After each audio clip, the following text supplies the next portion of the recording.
Good movie. Good movie overall, right? Let me move back for a second so I can chill and reflect. Because as a writer myself, as an author,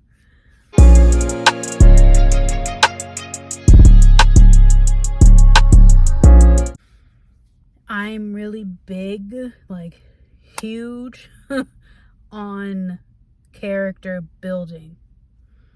Now, if they create a prequel to the Sinners movie to make up for the missed character building to each character, I think it would hit a little harder, in my opinion.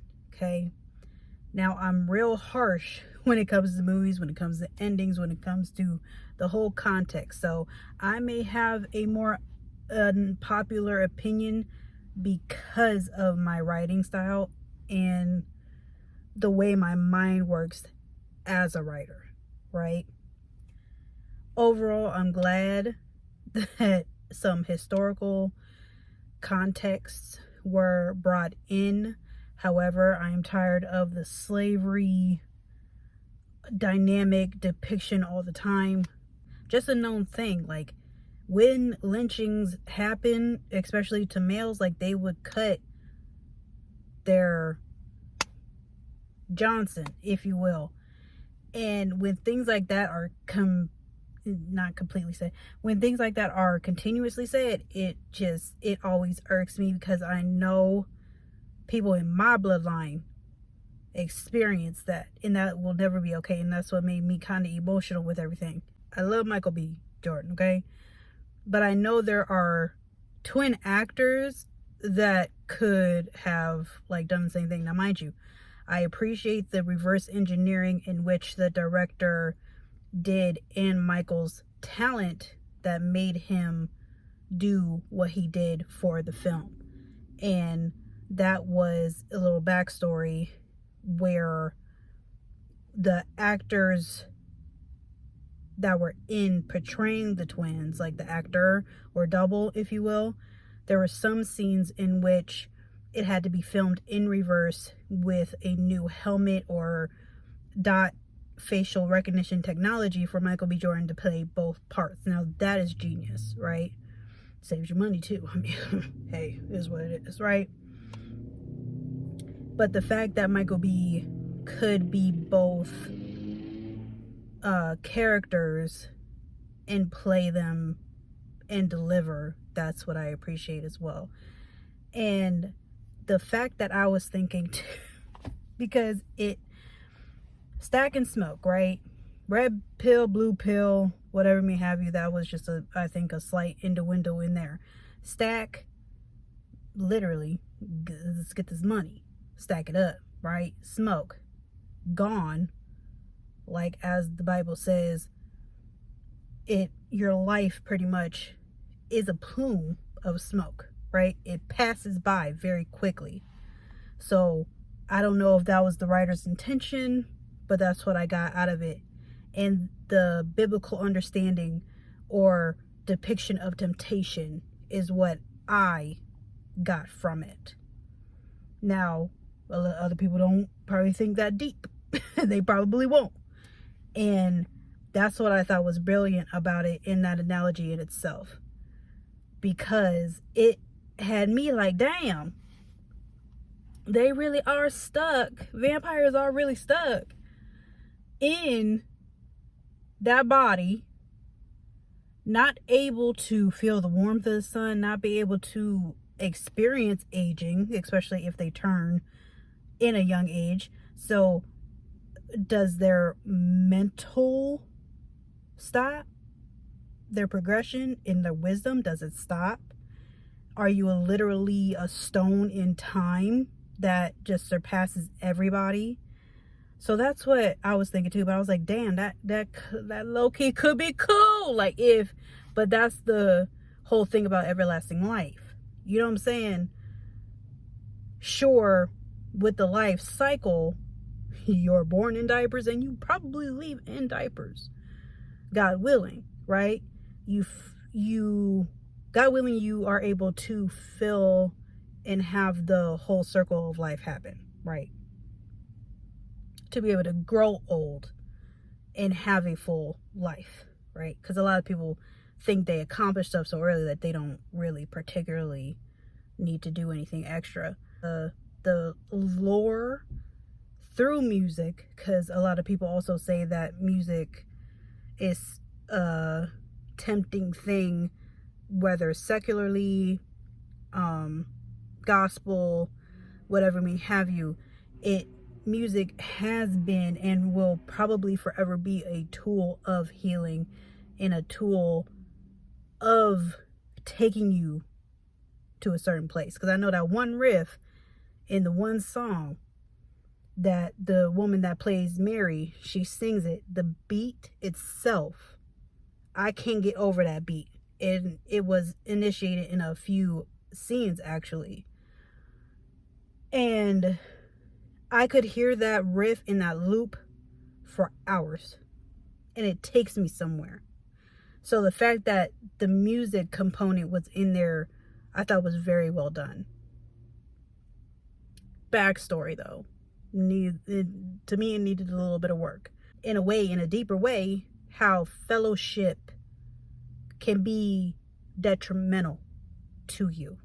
Because if you think about it, the vampires weren't bad people. They just became undead. It's weird. It's still like the concept of vampires is really like, I don't know if it's a double entendre, but the question that I bring up is, are they damned? Or are they just stuck? Like, are vampires in purgatory? Like, they're not good and they're not bad because they're stuck. So there's not an infinite decision because they can't move on. Now, I guess if they continue to do bad and they were killing like they were killing, then I guess that's bad. But if they were killing to, like, I don't know, save someone's life from turmoil or something, like, wouldn't that be different? And the fact that it was more so an enlightening thing, an uplifting thing, like the fact that the line where he said there's no pain, especially towards the end,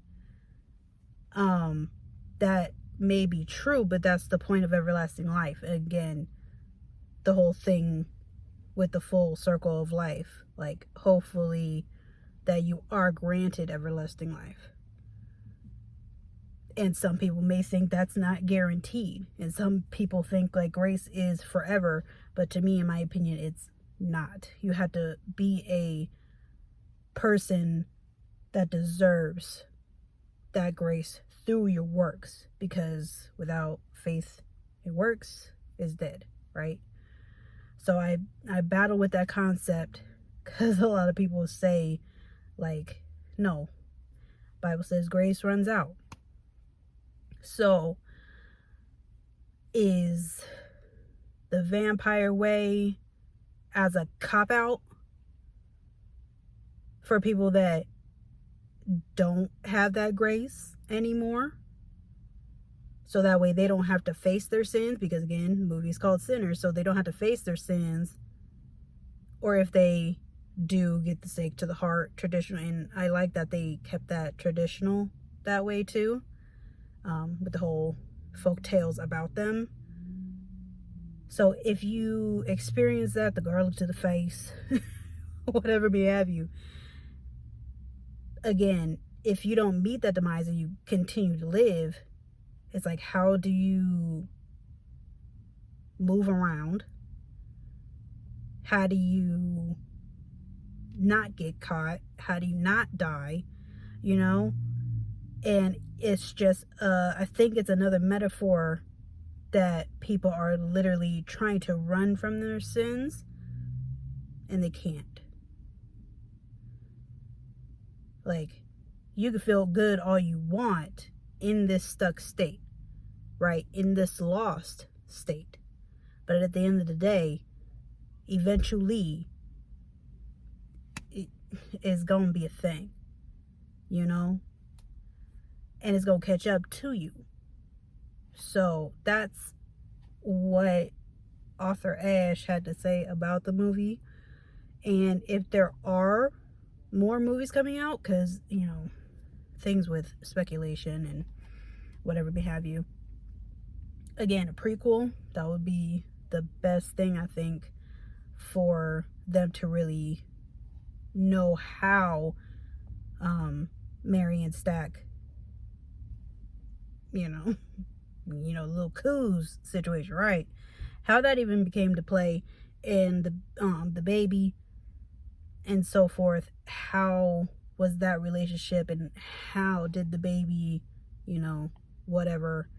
And of course, like, I suppose, here's the thing with editing and so forth, when the scene with Smoke's lady and the baby, right, they're wearing white, as we speculate, was dying, he was still covered in blood and sweat and so forth. So what I would like more clarification on is how, if he did cross over to be with them, and I would have liked them to be in white. I would like him to be in white. Just small things like that throughout, that I would have picked up on and would have liked to have happen. And another thing too, when it came to the reason why I wanted to see the movie lastly is because of what I was seeing on social media, and it almost deterred me from viewing it, because some people were speculating the situation with Stack and Mary to be a desiring relationship, but y'all can't be together, so therefore it's real dangerous if y'all are together but y'all can't stay away from each other. And I lived that in real life, and it's not supposed to be romanticized in any type of way, because it's not okay. It is dangerous. So when social media started picking that one scene up, it didn't even depict it like that in the movie. So that pissed me off, knowing that people were taking an inch and running a mile with it. Like, I don't understand. So that is my movie review on Sinners. I would recommend going to see it if you plan on like a date night or something like that. But however, my opinion, y'all can wait to see it on stream, because most likely some of y'all got the Fire Sticks anyway and y'all already watched it on stream somehow. I don't understand. But yeah, that's, I wish that it was more thought-provoking too. I'm sorry, I just keep thinking of so. And as I said, I would wish that it was more thought-provoking, and the character plot building was a lot stronger. And I think I've already said that, but sorry. Okay, I'm gonna go home now because it looks like it's going to rain. So hope you all enjoyed the video. Until the next one, bye.